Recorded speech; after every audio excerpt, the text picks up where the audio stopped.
I've always had this sort of weird fascination with Penn State, despite not having any connections to the university or even the state of Pennsylvania. It was one of the first schools I applied to, actually the first school I got accepted into. It's still November, but I already ended up getting my first decision from Penn State University, and unfortunately I couldn't get my reaction to this one, but I did end up getting accepted, so that is awesome. Now obviously I ended up not going there, but still something about this massive school, maybe the biggest one on the East Coast, with one of the most peak college atmospheres in the nation, just being kind of up in the middle of nowhere by near big cities, was super cool to me, and I've always wanted to check it out. So without further ado, what is going on, y'all? Welcome to State College, Pennsylvania, and welcome to Penn State. So this is downtown State College.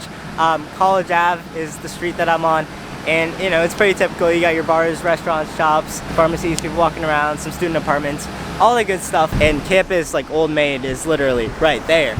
But once you go past the mile or whatever that this stretch is, and you go a few blocks down that way, that's it. Like, that is the life of State College, is this street. And I knew this campus was kind of next to nothing, but I didn't realize just how in the middle of nowhere it really is until I made the 4-hour drive here from DC, and the whole last 2.5 hours were like straight through the Pennsylvania countryside. It's actually a really pretty drive. But yeah, there is nothing here. It takes a while to get to from everywhere. Your closest big cities are Philly and Pittsburgh, which are both like 2.5 hours each. It reminds me a lot of stores in Connecticut, actually. But even though it might sound depressing to be kind of in the middle of nowhere, I don't mind that for a college experience. And obviously, once this campus is full, once the school year's in full swing, there's 40 to 60,000 people here on any given day, and that obviously adds a lot to the life of the town. I was not expecting Penn State to have really nice like garden areas, but now that I think about it, when I was looking at the map of campus, they do have this like massive arboretum just north of campus, so maybe it does make sense.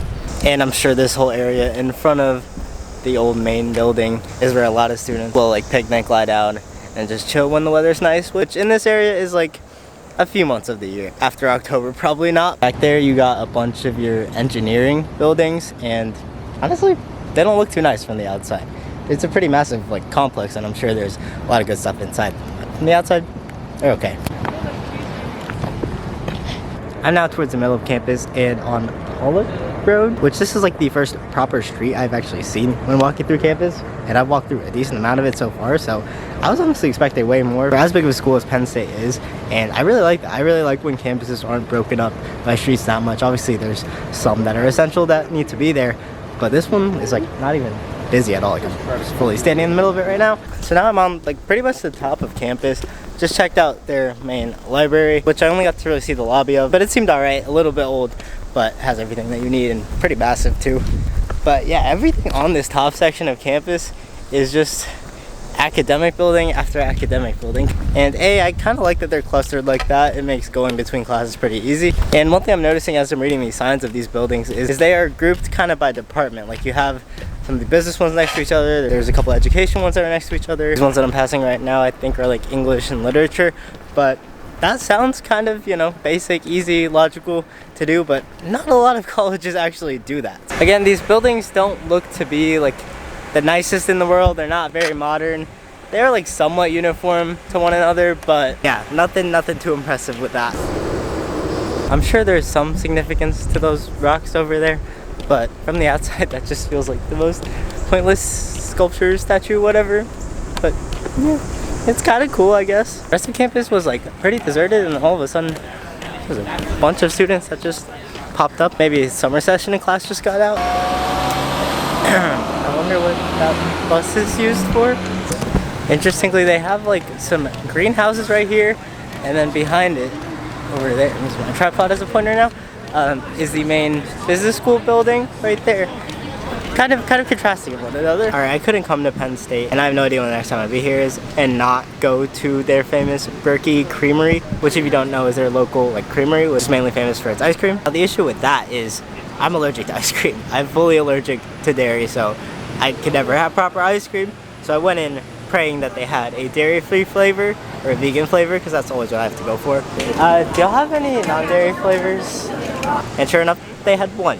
They did have one. The only dairy-free option you have is cherry. Okay, can I just get one? In a bowl or? A bowl, please. Cherry sorbet, which is already melting. It is a massive scoop. It was $6, which is affordable. But I need this on a day like today because it's like 94, 95 right now. I'm burning. So let's give this a taste test. I hope they weren't lying to me and this actually doesn't have milk or nuts, because I'm gonna die on camera if that's the case.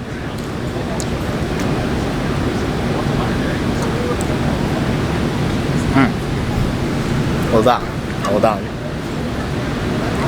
Okay, verdict.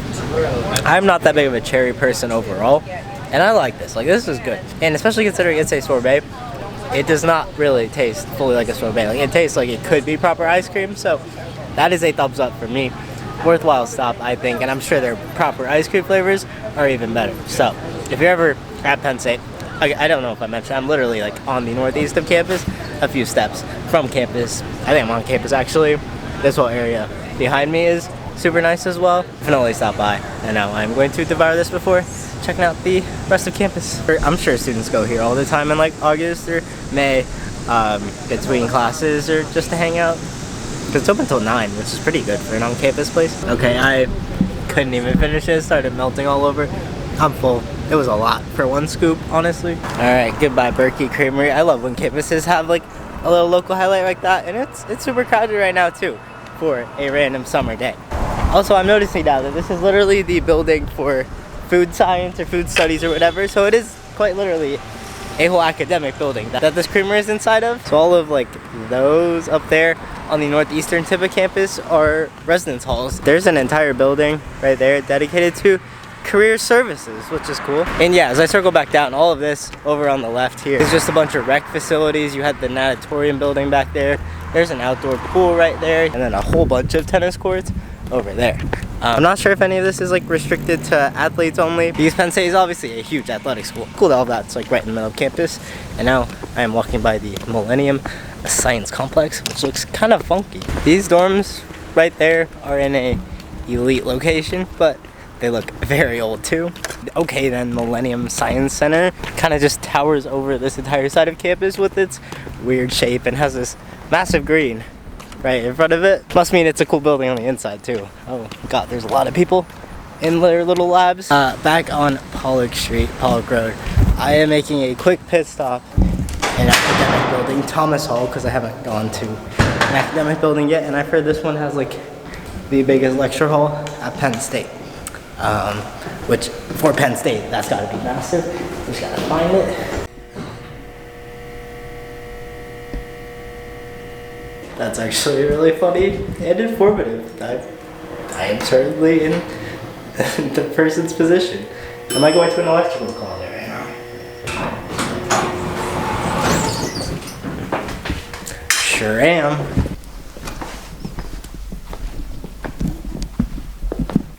There's a possibility someone was in here. But yep, that would definitely do it. I think this may be the biggest lecture hall I've ever been in. It's comparable to like Hamilton 100 at my school, UNC. But I think that one's 400, this one's 500. And it's honestly kind of creepy being in here alone. It is like dead silent. You can hear a pin drop in here. I'm sure this is where all like, the intro, econ, basic classes are. I can't imagine being a professor in a hall like this. They definitely have cameras in here, but I mean, I'm not gonna go to a 500 person lecture hall and not go to the bottom. I mean, give me one sec. I wonder, can y'all actually hear me from here? How's it going, y'all? Welcome to Shed at Sea. I'm sure that call students up here to like volunteer or whatever. That's gotta be intimidating, looking at this entire thing. Okay, now actually get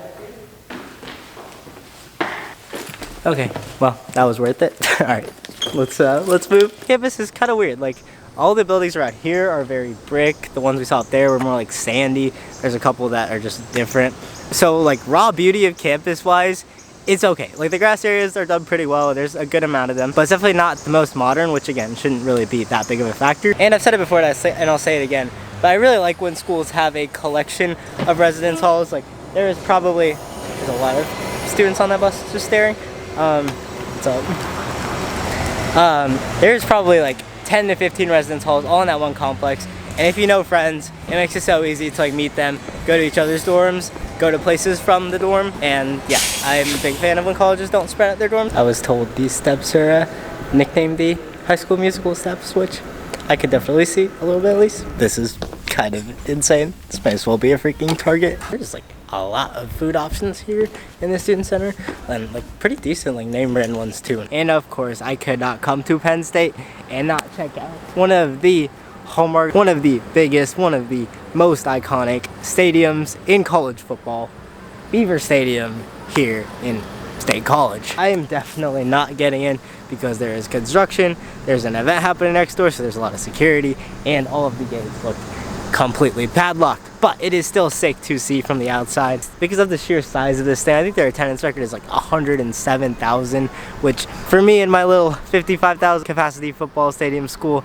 that is insane. But yeah, we are not technically on campus right now, but it is walkable. They have like basically an entire athletic complex. So right now I'm looking that way at Bryce Jordan Center, their basketball arena, their baseball fields over there, soccer field, their hockey arena. I love when schools have it directly on campus, but again, with the size of their athletics here, I don't know if that would even be possible. Oh my god, it would be impossible to get whiteout tickets, but that is like, that's bucket list for sure. Just to hear like a massive "we are." Okay, I'm gonna stop geeking. We'll see how Drew Aller and the boys do this year. But yeah, shout out Beaver Stadium. Okay, this view is actually way better. The fact that this entire grass field is turned into a parking lot tells you A, how in the middle of nowhere this is, and B, just how many people come to these games. Now as I exit State College, again, it has been like less than 10 minutes and I'm like fully in what feels like the middle of nowhere in Pennsylvania right now, which, you know, I guess to a degree has a charm to it. But that reminded me, when I was looking up things to do in State College yesterday, all of the Reddit threads, like the #1 thing was always to like go on a hike somewhere around here. And I'm sure the hikes are beautiful, but it's just kind of funny when that is the #1 thing to do in your college town. And so overall, though I do wish I had more time at Penn State, I actually really like the campus. I think it's structured well, with most of the residence halls kind of on the outskirts of campus and then all the academic buildings inside, and like I said, they're organized pretty well. And then you have just the right amount of greenery as well as a pretty solid student center with a lot of food options, the athletic complex over to the side, and the main streets right below campus. And yes, this campus is huge and it will take a while to get used to, but I think it's appropriate size for the amount of students that Penn State has. And speaking of, if this was some small school in the same location, I don't think I'd be a fan. But because Penn State has 50,000 plus just walking around every single day, it does actually start to feel like a little city, and you won't really realize that you're in the middle of a whole lot of nothing, except when it's winter and it's probably snowing half the time. And even though I prefer a bit more proximity to a big city, I really don't mind it for a college experience because you get to connect with a lot more people that are on your campus. It makes it easier to get everywhere, and it just naturally generates a sense of community that I think every school should have. That being said though, obviously it's not going to be right for everyone. If you were really looking for a big city environment where you're interacting with a lot of people that are outside of just your general campus life, or you want to be able to go to a massive downtown on weekends, you're not really going to find that here. Obviously it comes down to personal preference, but for just 4 years, I think I would enjoy State College. And people forget that even though it is a massive school, they aren't just accepting everyone. It does have a decently competitive acceptance rate and some good programs. So yeah, those are my thoughts on Penn State. We'd love to hear yours. If you went there, what did I miss? Don't forget to drop a like and sub, and I will see y'all in the next one.